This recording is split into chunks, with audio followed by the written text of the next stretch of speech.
Hello and welcome to Data by the Slice. This is a podcast and video series covering a broad range of topics related to data. We will speak with interesting people who know a thing or two about data and who live and breathe data on a daily basis. Our guests are professionals with whom we talk about what it's like to design, implement and operate data-related frameworks, tools and approaches in real world. We'll talk about concepts like data mesh, data management, microservice architecture and many other topics with the goal to hear how these work in real life. Our intent is also to get to know our guests, where they come from, what they've learned along the way, and where they see themselves and the world going. I am your co-host Lasse. And I'm your co-host Antti. Take a comfortable position, get a drink, and have a slice of data with us. Welcome to episode 2 of this interview series. As a reminder, we're publishing these conversations both as an audio podcast and as a video on YouTube. Today, our guest is Ronnie Jansson. He works at Volvo Cars as a head of advanced analytics and AI. We both had a pleasure to talk to Ronnie about AI and machine learning, as well as data catalogs and other data-related topics.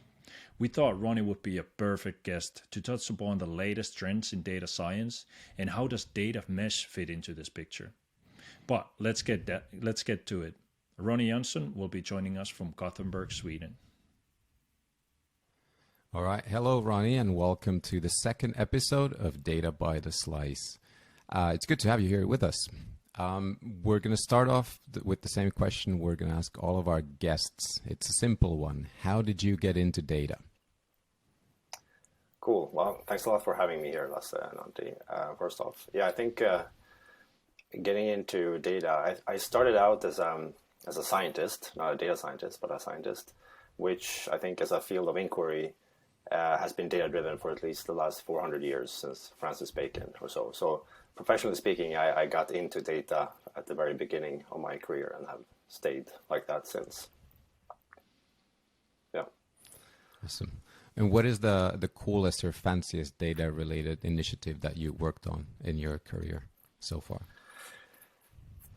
I think what I like, there's a lot of cool things with machine learning and so on going on, but I like the detective work side that comes with analyzing data to reach some kind of deeper underlying question. And I guess something I didn't think of as a data initiative at the time, even though it clearly was something I did while doing science. So very briefly, one of the major open questions in astrophysics is the origin of something called ultra-high energy cosmic rays.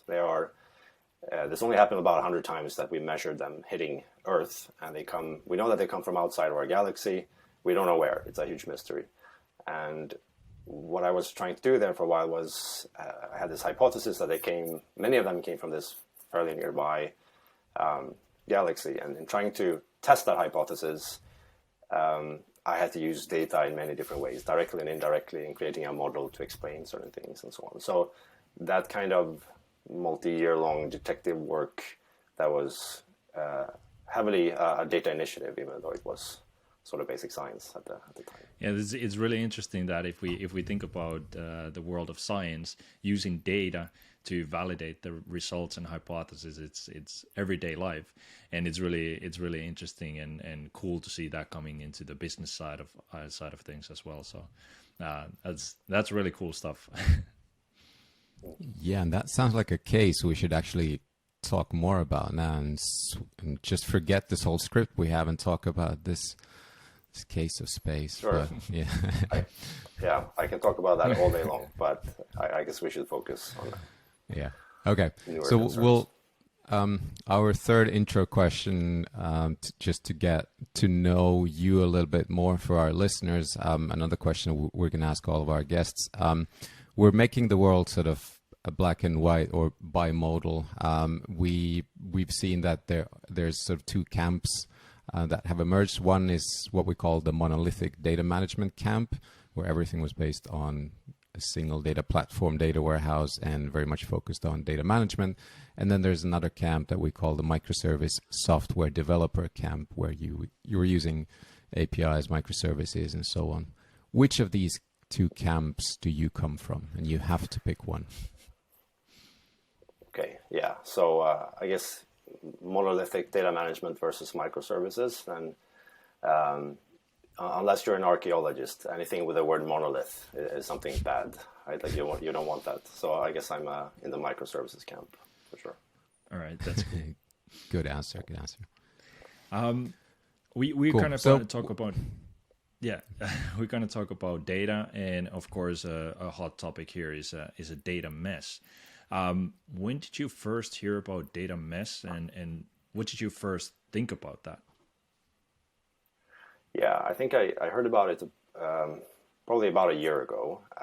So fairly recent. I mean, I know it's a fairly recent idea or nomenclature, but the first time I heard about it, it felt mostly like the old centralized versus decentralized discussion, and not so much more to it.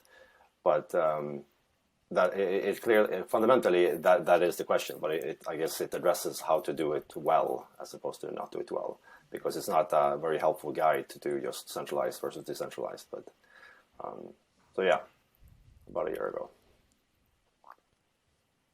Yeah, and there's an interesting, I mean, just as you mentioned, nomenclature, the words that we choose, is it centralized, decentralized, also talk about distributed. Not all languages have these equivalent words, and we've spoken about this previously too, but in your own words, if you had to describe data mesh in just a few sentences, how would you describe it? Yeah, that's rough. I guess in one short sentence, it's how to make data silos not suck. Right? That's, but I guess that's more of an aim, and it doesn't help you very much. So the longer description would be that in a data mesh, you let the business domains have the primary responsibility for their data. But as a centralized team, you would help them. Basically, you would guide them and provide the platforms, tools, whatever is needed in order for them to succeed, and for the overall data management landscape of the whole company to also function, even though fundamentally the ownership and management have been distributed. That's like one the aspect. idea. I guess we can talk about data products, etc. as well. But I like the first thing you said spontaneously, which is how to make silos not suck. Again, silo is another word that we have been trained and thought to avoid. Sort of silos are a bad thing. But what we're saying is silos can be good. We have to just make them not suck, but silos can be good. I think that's I guess I'm being slightly, I'm exaggerating slightly. So I guess a silo is bad, but it's fine to have the setting things up that would normally lead to silos, but then you stop that from actually happening. So you have, I don't know, common access and discoverability patterns for data, etc. And so those are there's a set of soft aspects that needs to be in place that everybody needs to follow, like policies or governance. And then like an infrastructure layer that helps people so that they don't have to build everything from the stack. But in a way, it's distributed without creating silos. So what's that mechanism? I guess that's all about the data mesh. Yeah, I really like a that. A lot of the thinking behind data mesh comes from sort of modern organizations that have been around just a few years and focus heavily on software development and so on. But what do you see? You work in a very different type of organization. Which type of organizations are ready for this idea of distributed systems or, silos that don't suck? And what organizations does it not fit?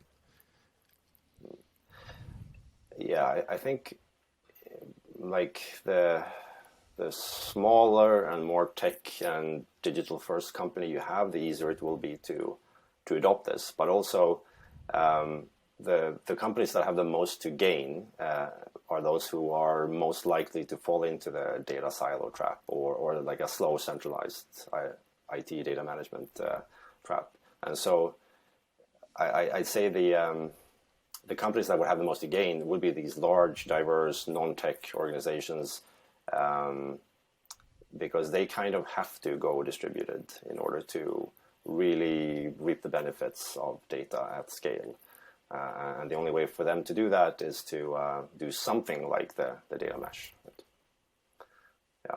Yeah, that's a really interesting way to put it, because what I hear a lot of people saying is that those digital first companies, that's, this is built for them. This is the way to do it. But it's fairly obvious in a sense, because they are already in this kind of organizational structure, and that's how they form. But to put it the other way, like you said, that there's a lot to gain from this if you're not that kind of company and you have that diverse setup. So I think that's a really interesting point, and I do agree with that. That's really a good insight. What do you think, Ron, is the hardest part in making all of this work in, let's say, in an organization like the one you're in right now? Yeah, I know all about how hard it is, I think. But on the other hand, we haven't really. We're trying to do something like this at Volvo Cars, but we can only sort of speculate about the most likely failure modes because we haven't gotten that far. But my speculation would be there are basically, well, companies wouldn't be born into this paradigm. Like, you wouldn't move from one paradigm to another. And if you go from data being a centralized IT concern, let's say, then I think there are two main failure modes. So one is that the central team will not appreciate the difficulty and need of driving the overall guidance and sort of, perhaps to call it governance, by giving guidance to the domain teams. Like, they will not appreciate the need or the difficulty of doing that well enough, right? So that's one way it can lead to failure. The other failure mode is that the domain teams now all of a sudden need to become data management experts. So that's quite a pivot for many teams, and it seems very unlikely that all of those domain teams will actually succeed, at least to begin with. So both of these require change in what they're doing and change of mindset, and change is always risky, right? And so, but I think it's we are part, or I'm part of the centralized team here, and I think it's really on us to understand that what we used to do to manage data, then it will be fine with kind of sort of rules of thumbs and internal understanding that is sort of housed within that team, that doesn't have to be encoded into policies and written down neatly, right? So it could still work because those people do it every day and have done it all the time. Now you need to take that encoded knowledge into that team and sort of give a version of that, a slightly different version, to all these other teams so that they can follow certain best practices. So not only are they the same principles, they will need to be tweaked, but they also need to be very crisp and clear and presented pedagogically and also enforced. And so all of those things will be new to our centralized team. So I think there's a management challenge there, but there's also simply a change management challenge as well as competence challenge, which I think is sort of equally as hard as the domain teams needing to become data management experts, for some of those people at least. Wow, yeah, does that make sense? It makes a lot of sense, and it's really insightful. And I think partially also summarizes what we have heard and what we think too, in that the sort of the doing becomes more distributed. It's less centralized now, but it doesn't mean that you don't need a centralized function who thinks and defines and sets standards and shares the knowledge and the learnings and everything else. But the actual sort of hands-on doing becomes more distributed. When in your role, you obviously think quite a lot about the data science or the machine learning work. What are the considerations you have in sort of either centralizing or distributing that work, or making this all work in an organization like yours when you think of specifically data science? Is there something that has to be centrally done and something that can always be distributed? Yeah, I think data science, we've learned from the last few years, is definitely something that needs to be tied, or mostly tied to domains. Like, you need a lot of domain expertise to successfully do data science, and so there's this need for data science teams to be embedded in the various domains. That said, they still need to be teams. They shouldn't be like individual data scientists shouldn't be distributed sort of thinly across the organization. It's a team sport, and they need to be teams. So you need a critical mass, and thus you need to decide. It comes back to how do you define domains and where do you put these teams. But I guess that's another question. But once you have these teams distributed, they have domain expertise. They're building the right things for their part of the organization. They're doing that effectively. There are still some concerns that should be centralized, because all of these teams share some challenges. So one of the key things would be having the right infrastructure and tools to deploy machine learning models or do machine learning, period. There's a lot of things going into that. And it doesn't make sense for all of these data science teams to develop that themselves. So for that, we could have a centralized team, right? A bit like a data platform team, we can have a data science platform team or machine learning platform team. So I think a sort of hub and spokes kind of setup is the most natural for data science, where the hub provides certain tools and platforms, probably best practices, make sure there's an overall community, that there's a learning is happening across the different teams, etc. Yeah, it's really interesting to sort of switch the mindset and think that, okay, these sort of centrally governed things can also be looked as a centrally provided sort of backbone, and to help these different teams to set it up. So, not everyone has to go through all those steps. And if you have one team that's building these centralized like MLOps flow and stuff like this, many of the domains actually get a sort of a head start from there. So you don't have to think about it as restricting the way you're doing work, but creating a strong baseline to create this work. And so you can kind of just leverage that, what's happening there. So it's a really interesting sort of way to go. Like, which parts do you distribute? Of course, I guess a domain agnostic parts, the ones that are not tightly to specific domain, that's where the data science happens, where that needs to happen. But the domain agnostic parts that repeat over the different domains can partly at least be centralized and therefore give guidance to the domain teams. Exactly. I agree with that. And there are two good principles you started with. One was that data science most definitely is something that should happen in the domain, so it has to be close to the domain, requires a lot of expertise. And the other thing you mentioned is that it's a team sport. Given that obviously it's still hard for organizations to find these talents, people who have all of the skills and then the domain expertise too, how do you balance distributing these people into these teams and then thinking about where are their times best spent? Do you mean where, but basically how to distribute? If we have 100 data scientists, how will we distribute them in a company? Like, how do you make exactly that? Yep. Yeah. I guess it's one thing is that it will almost always happen organically, that parts of the company realizes that they have or that they believe they have this need for AI or machine learning and data science, and then hopefully they're right in that assessment, and then they start to hire for those, right? And so that's typically how we first grow data science. It's sort of pockets in the company, and then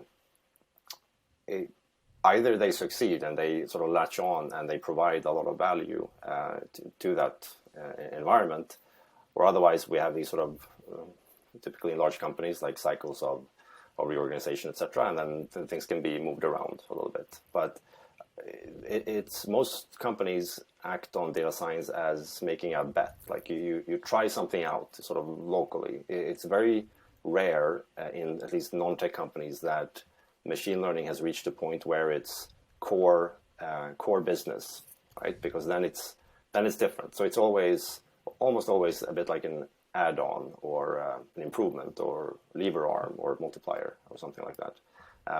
That's definitely changing, and in some companies it's become core. But once it is truly found its right place, it becomes just like a part of a product development organization. That's a sort of natural maturity for it. But you also have that's if we talk about data science, it's essentially two sides to it. We split it into talking about advanced analytics and AI, where advanced analytics is more, well, you can sort of tell from the name, but you're analyzing something, you probably have a question, you're crunching data, you get an answer or an insight or a prediction or whatever. So that can be done by one data scientist on their laptop, typically. Then you have, and so that's something that's a very easy asset to move around and have it applied, and you can sort of parachute down in the company somewhere and provide value in that kind of domain. But for AI, where you're actually building something, you're creating a machine learning functionality or product, or maybe injecting ML into an existing product in the right place, then what you're doing is software development with this added ML aspect of it. And you need all the other things you typically need from a software development sort of environment. Like you need probably somebody thinking in terms of a product development or like a product owner. You want somebody maybe like an architect. It could be a UX or, and so on. So it becomes more like bread and butter software and product development, even though maybe there are more data scientists at the core and not developers strictly. Could we even say that it's kind of moving from the analytical plane into the operational plane? So we first test the hypothesis using data in an analytical from an analytical aspect, and once we discover that this makes sense, this actually works, then we move it into to be part of, like you said, inject it to be part of a software, and it moves into the operational plane in a sense. That is often the case where, but then if you have a belief, like a product strategy, like you have, or a product vision, that eventually things will become operationalized, you should aim for that from the beginning and sort of have follow a process that will lead you there. And maybe you need to stop once you proved some unknowns along the way, and then maybe you decide to stop the project, right? But you should start out with that vision in mind. That will save you a lot of trouble and reduce the likelihood of going down rabbit holes along the way. But there are cases where you don't need or want even a product vision. It's more about you want the answer to this question, and then it's fine to sort of take the quickest route to answering that question. Then it still happens that sometimes once you've answered that question, you realize that, okay, we should actually operationalize maybe the creation of this insight, meaning we schedule something so we can get this kind of insight like every month, day, hour, or something like that. And then, so I guess that's a bit of a middle ground between the two. Yeah. That's it. I really like the distinction between advanced analytics and then AI, and actually that leads us into these two levels that Antti, you mentioned about analytical and operational plane. I do also just want to pick out something you mentioned in the beginning about how data science in the organization sort of grows organically, and essentially it has to do with, like, you just have to accept that the business demand and business need will drive it. And well, I'm trying to coin the term organic data management to replace the term data mesh. So I think this helps with that. I think you're supporting my case now. So hopefully it'll happen one day, but good. So we kind of already started talking about data products in a sense, because you talked about different shapes and forms of these outputs from data science. When we talk about these data products in your context, when we talk about data science, what sort of interfaces do we talk about? And the reason we want to ask this is a lot of people associate data mesh and distributed systems with APIs, and like even to take further, like REST APIs. But data products and the interfaces, what does that mean to you? So typically data scientists haven't had the luxury of sort of like getting what they want in terms of data products. So like we need to be flexible and take what's there. And so there's a lot of this hacker mentality of grabbing. Sometimes you need to scrape something from somewhere, right? Because there isn't a neat API or something is stored. But of course, we would like REST APIs and direct access to sort of robust systems and so on. So that could be, SQL or Kafka topics or whatever. I think it's where if that's how it's been, and when there is like a great API, we would have to be happy. Like that's sort of above expectations. But the natural progressions of that would be to lead to something that was, I think it was Uber who sort of developed it a few years ago now, like a feature store, which is more about sort of a data management layer specifically targeted for machine learning and data science people, right? So then we're talking more about what the ideal would be in terms of a data product. So it would, because a lot of the problems of doing machine learning is you spend a lot of time working on engineering your features, it's called, or sort of essentially your data inputs into some model. And when you do the next project, you probably start from scratch in doing that. You start to look at the raw data again as it's stored in some database, whatever, and the lack of reusability and the lack of sort of transfer between teams, etc., is something that has stopped, or like at least reduced the ability to scale machine learning in these ways. And so a feature store is something that would tackle those problems to make these data inputs more reusable for future machine learning use or used by other machine learning teams. And so it's not something I know a lot about. We're just getting into it right now. We're starting to assess it. But I think that would be the sort of natural next step in terms of data management for data scientists, would be to think of a feature store. So a bit like curated data, specifically sort of validated for use in ML models.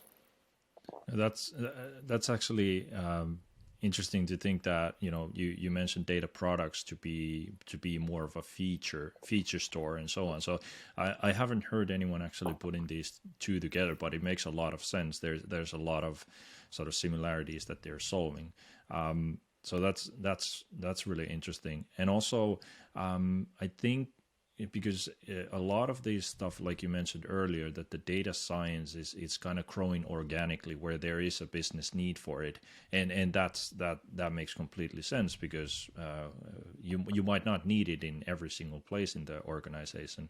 But then that might partly explain why in many cases when the data science work begins, you have to start scraping the data from somewhere, because it's emerging, it's organically growing. So we haven't predicted the need for the data, and therefore the data isn't ready for it. Of course, if you would have perfect source systems where you could get the data through an SQL interface or a beautiful REST API, that would be perfect. But as we know, in many cases we're dealing with legacy systems that simply don't have an API, don't have any interface, and we have to just somehow solve that first step, and then these things start to fall in place once we get the data. If we can make it into a data product, into a feature store that can be reusable, that actually helps a lot in the data science. So it feels like these different parts fall into place and start to make sense.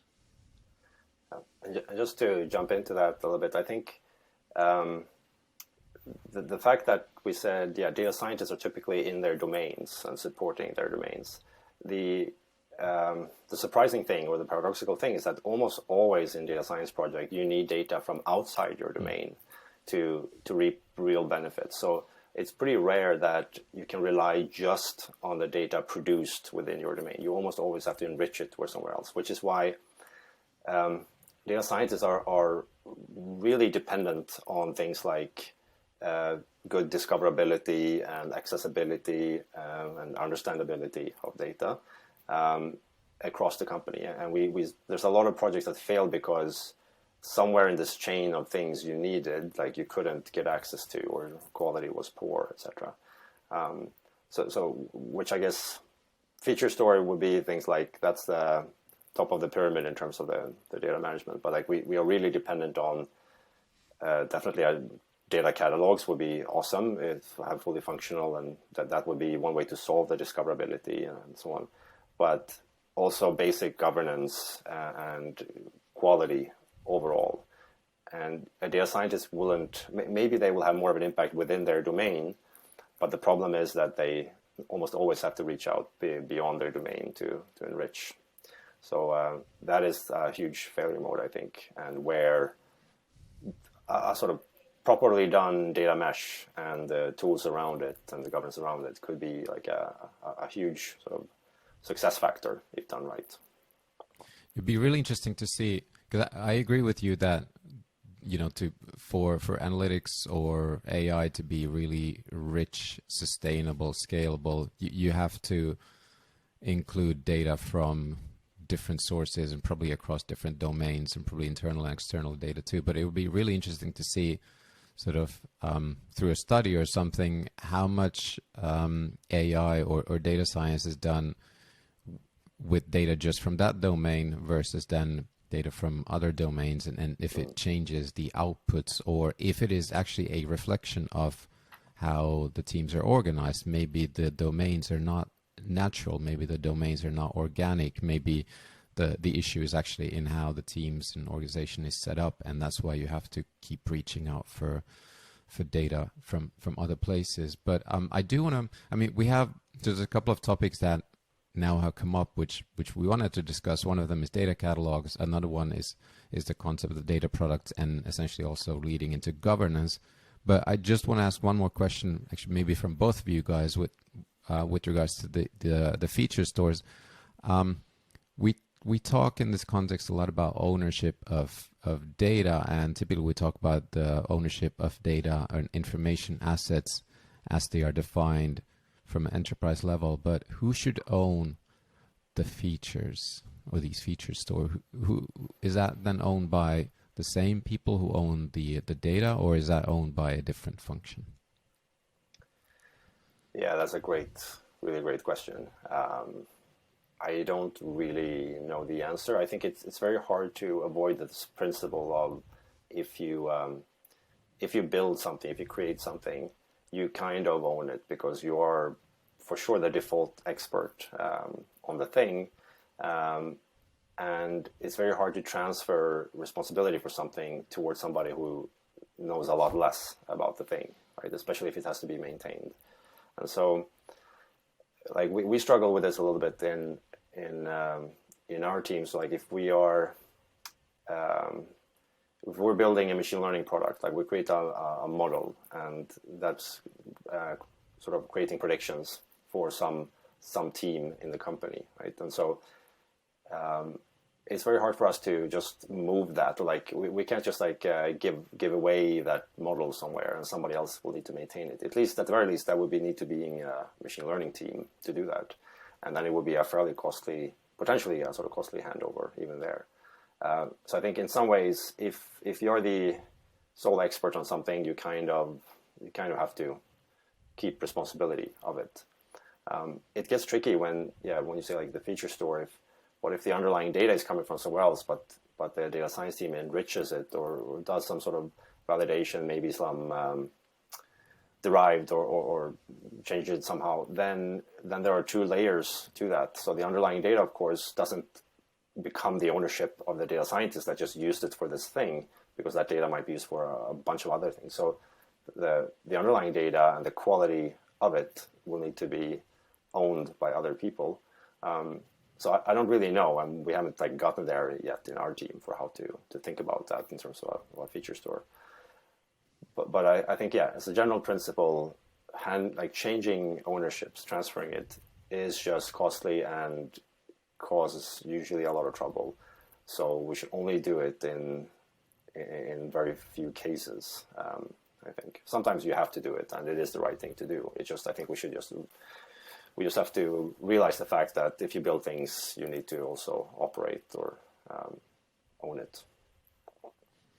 Yeah, I mean, and I can imagine one of the challenges is that if the features are developed by a team that is sort of, it's not a permanent team, but it's a temporary team, and then they move on to do other things, maybe in other totally different domains, then how do you ensure that somebody still keeps owning those features? And I think in principle, the data mesh logic or the data mesh principle answers this by placing the ownership within the domain, and it should be within business of that domain. But this is an area that is somewhat uncharted. Like business owners, they barely know what it means to own data or information assets and data products, and sometimes outputs like reports and predictions. But I think, yeah, we're still some way until they fully understand what it means to own, say, features or things like that.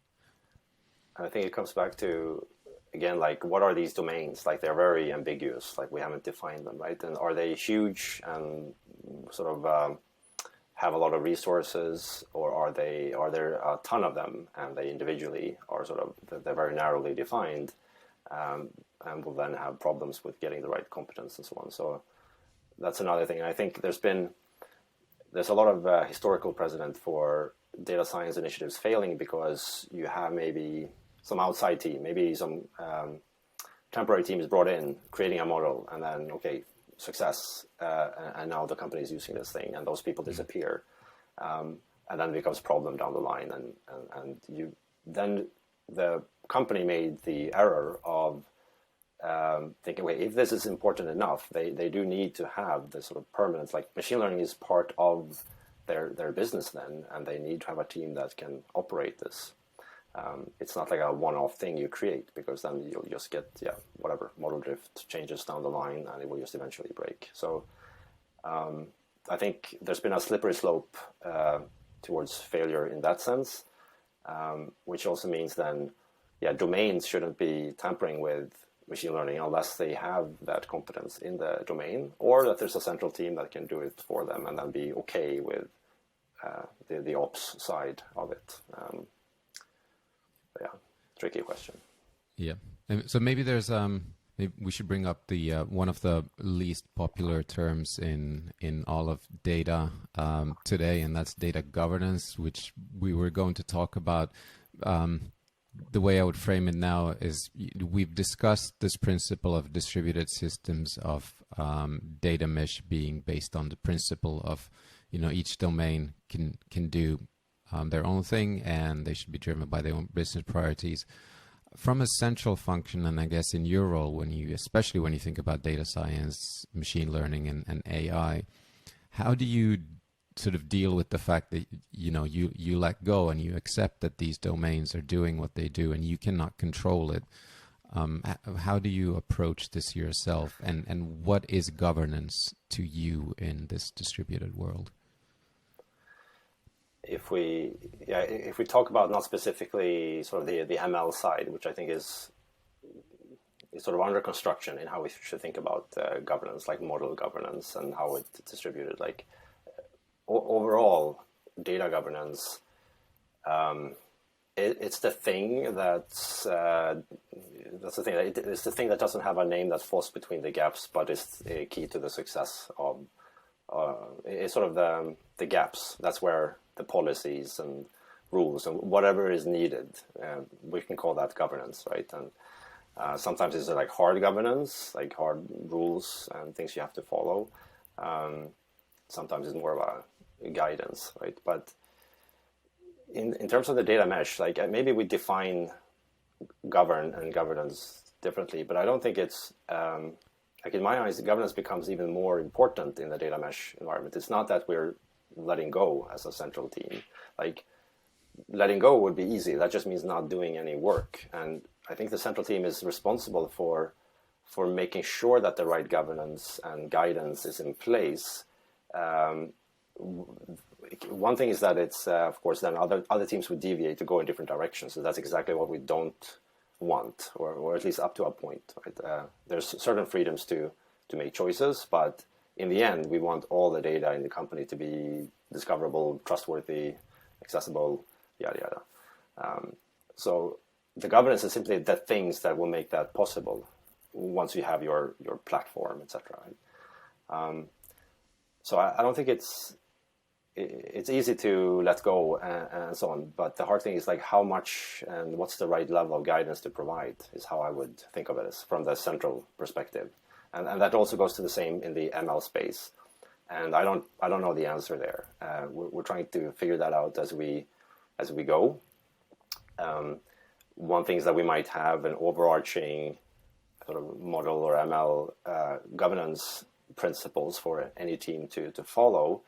But then more close to home, it would be, okay, once we build a model, like how do we think of governance of that, and how do we evaluate risk, and it could be, ethics and sustainability. It could be many different things, or security and stuff like that. But that's another more narrow view of governance.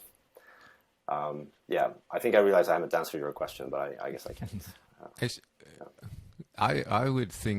I think you've actually answered it really well, because there's a couple of things that it got me thinking about. Just how do we talk about this, and what words do we use? Because the word data or governance is a negative word. Policies, rules, bureaucracy. It has a lot of negative associations. But you talked about it being partially like this safety net. It's the thing that takes care of all the stuff that falls between the cracks. So it's like a safety net, and then you talked about it being a set of like enablers or tools and platforms and things that help you do your work. So I think you described governance there without using that term, and in a really positive way. In a really concrete way.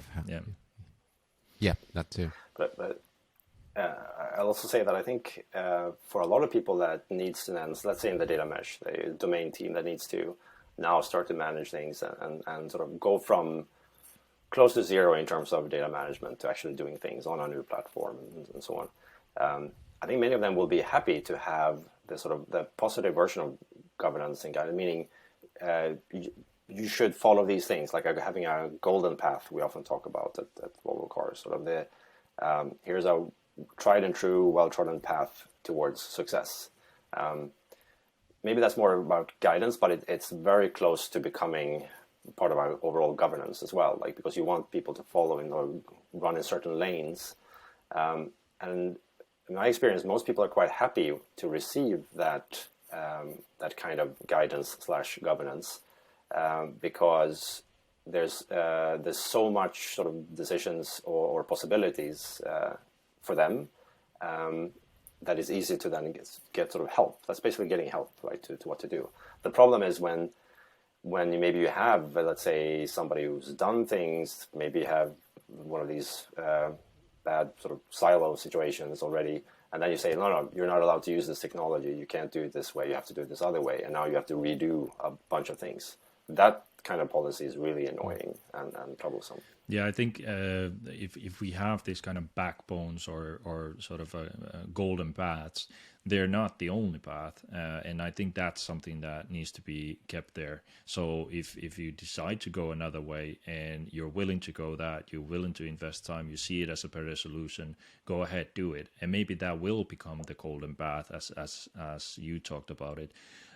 So not limiting, but sort of giving the backbone. This is a good way to do it. But if you think you have a better way, go ahead. But please tell us. Maybe we can, uplift it to be a golden path, and that keeps the innovation alive. That keeps it refreshed and sort of up to date, the way of working. Right.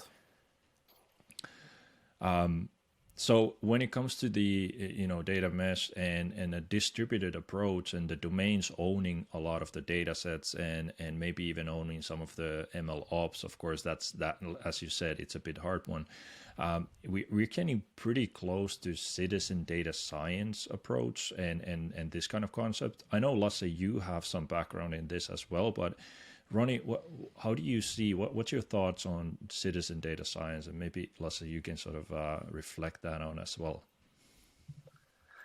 Yeah, sure. I think I don't have a bunch of experience with it, but it's an interesting concept. So I guess first we can define it as sort of non-data scientists doing, like creating models, etc. And typically that means using technology that we call AutoML. So sort of you get out of the box the ability to train and deliver a model using sometimes sort of drag and drop or non-coding solutions for that.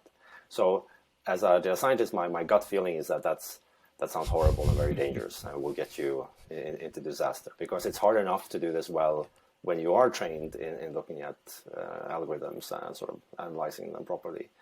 But still, to reach some kind of scale with predictions and types of machine learning, I think there could very well be a place for that. But it's probably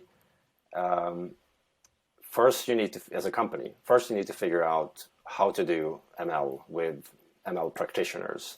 That could have sort of sets the boundary of what they're doing and how to deal with data, and it does this sort of fundamental sound check of how good are your fundamental data assets, because that's if you use like not great data, you'll get definitely not great ML coming out of it. And so I would much more trust the practitioners to understand like that the depth needed to figure out how ML can be applied. Then to reach scale, you could definitely have that ML team could then figure out, like in these areas in the company or in these arenas or these using these data sets and these sort of domains, yes, you can definitely apply or use AutoML tools to get value. We're looking at it right now in our company to sort of assess, like, okay, what's the place for AutoML? Like, how does it work? How would we recommend it? Sort of, what's the strategy for us? Not so much for our team, but for the company. And we haven't gotten all the way yet, but my hunch is that an ML team then should be probably involved at some level, maybe some sort of validation of things, or you can at least ping a data scientist to sort of double check a thing. But it will make the data scientist more scalable as a sort of resource, and let other people have a lot of fun with creating these models. But so it's definitely an area of interest and potential value that I don't know so much about. Yeah. Lasse, you know a lot more, I think. Well, I don't know if I know, but I have a lot of perspectives. I've had very intense debates with colleagues of mine about this too, and exactly the risk that you presented. You know, if I'm as a non skilled person, I'm just applying. I'm running some random forest without having any idea of what it is, but I can just click and drag and drop, and it'll create a model for me, a prediction, and then I'll present it to business, and here's a prediction, and you should do this. It's a scary thought, but so my background is, I started as an analyst, and I lived through the whole self-service BI debate back in the days, and I've seen and I've lived through the sort of freedom of me as an analyst being able to connect to data sources, blend data, clean that data by myself, and I'm not reliant on a technical resource to do all of that work for me. So I can completely see the benefits of this approach too, where you as a domain, as a person who knows the domain and has an analytic skills, you have the tools to do some of this work yourself. It's really, really promising. And the other aspect that for which I believe in this is that it enables collaboration of people from very different backgrounds. So you can bring in the people who have, for instance, the social background. You can make a truly cross-functional data science team that looks at the problem from a really holistic point of view. You can have people with qualitative backgrounds. And so that's why I believe in it, because if you only have a code-based interface, you're excluding the people who don't speak the code language. They're excluded from that whole process, and these tools make it more collaborative. So these are the two main reasons I'm a huge proponent of these types of platforms, but it does change the way you work, and you have to think about, well, okay, so how do we make it safe to do this? Again, I don't want to use the word governance. I just did, but you have to sort of define some ways of working around this. But that's why I believe in this, because it makes the outputs better when you can collaborate with people from different backgrounds. But yeah, it's still early days. There are some really promising tools and platforms out there, but it's a new way of working in many cases. Sorry, that was my rant on collaborative data science, as I would call it, instead of citizen data science. Cool. I think we're gonna start closing this, and the one thing we do want to ask from you, Ronnie, is a question from our previous guest, Steve Perry. He confessed to coming from the monolithic data camp. You said you come from the software microservices camp. But Steve's question to you is, what concept or approach or technology that exists in the software engineering world would you like to see applied in data engineering and data management? I'll take, since Steven isn't here, I'll take the freedom to tweak the question a little bit and say that the question of how to apply it in data science, which is what I know more than data management. So what concepts from software engineering to data science? And I think it's kind of what I said, I think, earlier when we talked about the sort of topic. I think all of them, in a way, like we should think of data science, at least when it comes to AI and building AI products. Data science is no longer these sort of mixed group of ex-scientists analyzing or applying a few sort of scientific methods to data. It's really about software development and product development. And we need to apply all of those sort of best practices and concepts from the software engineering and software development field, along with product development best practices. So all of it is the answer. Yeah, that's very inclusive. That's really interesting, because I think what sort of is happening is a lot of the data engineering stuff is moving towards closer into software engineering, and there's a lot of similarities coming up. Of course, there's certain differences as well, but it's sort of that ML it's the next thing coming. It's using the data. It's what's happening after that, and even that is moving closer to the software. So I mean, it's really interesting insight. It's taking a look few steps ahead. Yeah, and essentially what you're saying is that machine learning or AI is software development, and it maybe sounds sort of small or minor when we say it like this, but it is I think it's a really big difference philosophically how you think about your work in that sense. I mean, it is in the end like you create software, like a model or something. It is code. It's not just software engineering. Like you have this extra landmine of ML into it, where it's sensitive to incoming data and so on. So there are additional problems with it, or sort of potential points of failure. But I think it's essentially as if you're developing software, but you also need sort of ML expertise when doing it. Yeah.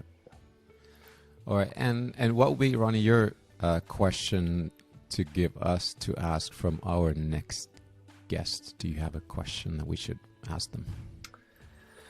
Yeah, I like predictions, especially about the future. So I would like to hear what will be the biggest change or difference in the field of data and analytics in the next 2 years. So like in 2 years, what's very different to what it is today in the field? That's a good one. That's it. Yeah, it's also a good cliffhanger for this whole interview series, and now everyone is going to tune in for the next one, obviously, because they want to hear that prediction. Great. Is there anything, this conversation, obviously we talked about a lot of topics related to data management and analytics, data science, AI. Is there anything new that you've discovered in this conversation? Any new insights that you would like to share? I think it's, I really like how the data mesh discussions ties together things like it's process, it's technology, yeah, it's the governance word and other things, and sort of there's a lot of moving parts, and it's great to hear other people talk about it. And so like I think it's like your perspective is slightly different than mine, which makes a lot of sense. And so there is it's a good reminder of the sort of complexity of the problem we're trying to solve. Just like it's it's not an architecture, it's not a process. There's a bunch of things. So yeah, that was good. I definitely learned a lot. Good to hear. Good. Excellent. What do you have next for you this week or this spring? What's going on? Yeah, there's we're fairly new as a team. We're like the current incarnation in the team, and we're trying now. We're getting more to the delivery mode, which is fun. Like so, there's a lot of prep work has been, but I think we're starting to get to the fruits of the labor in terms of machine learning and having tools and processes in place, and also actually delivering on and creating value. So I'm really looking forward to the sort of last mile of some of a few interesting projects that's happening right now. That sounds really fantastic. Excellent. Yeah. There's nothing like actually going into production with things. So yeah, good. Exactly. Well, it's been a pleasure, Ronnie, having you on our show or on this program, and it's been a really good conversation. And obviously we'll look forward to speaking with you again. But for now, we're gonna close this one, and we'll talk about next steps in just a while. But Ronnie, again, thank you so much. It's been a super insightful conversation. Yes, thanks a lot, Ronnie. Pleasure is all mine. Thank you very much, Lasse. Thank you, Antti. That was another great chat. Wow. What do you think, Lasse? Well, first of all, I wish we could have talked more about Ronnie's past in science and studying space and the universe and all that, Stephen Hawking stuff. I didn't know this about Ronnie at all. And as you and I were just discussing, science is so fully data-based, and we often forget how differently we approach things than in the world of business, where we rely on intuition, gut feel, and all of these other things. But yeah, Ronnie also had lots of super interesting points. One of them was about how to organize advanced analytics and AI. By the way, the separation of those two as well. But in terms of organizing, he trusts that local business demand will create the need, it'll create the roles, the teams, and the skills. And then his role is to think about how to make all of that work together. So not only does this fit my personal agenda of this term of organic data management, but it makes perfect sense to let business demand drive how things are organized and where you set up the roles and the skills and so on. Yeah, I do fully agree. I kind of picked up the same point, and that kind of stuck to me, that, you know, the need comes from the domains, and it is actually in these domains where there's a cross-functional teams need to work in order to solve these business cases. And I really like the point which Ronnie raised, that the future of machine learning will be part of the software development. So we're kind of seeing the trend from the last interview with Steve, where he was saying that, you know, data is becoming more closer to software development. And now when we talk to Ronnie about machine learning, we get the same message, that machine learning is starting to become software development. And to me, this makes a lot of sense. This is partly also what Data Mess is stating, which is kind of a continuing topic on these conversations, that, you know, we should have these cross-functional teams working in the business. So the data is moving into this direction, the data development, and in some time future, so will machine learning.